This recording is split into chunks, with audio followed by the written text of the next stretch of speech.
Hi, I'm Cookie, and I've been teaching at Community Yoga since about June of 2018. I completed all of my 500-hour teacher training with Community Yoga, and it's been such a valuable experience.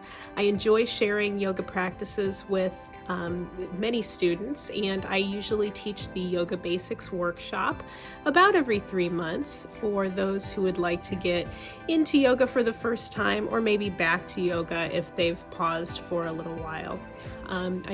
We encourage accessibility in that class and maybe coming to the mat without an expectation of what you can and can't do and just being in the moment and breathing.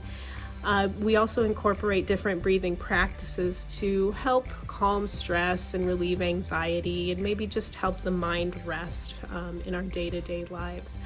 I also enjoy connecting with the students, maybe trying to figure out which poses they enjoy and what types of stretches they need to maybe help their body.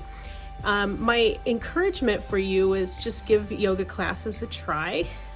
Don't come to the mat with this expectation that you have to be super flexible or be able to do something in a particular way that you've seen on TV or Instagram or whatever it may be. Just come to the mat and do what you can and breathe. Thank you.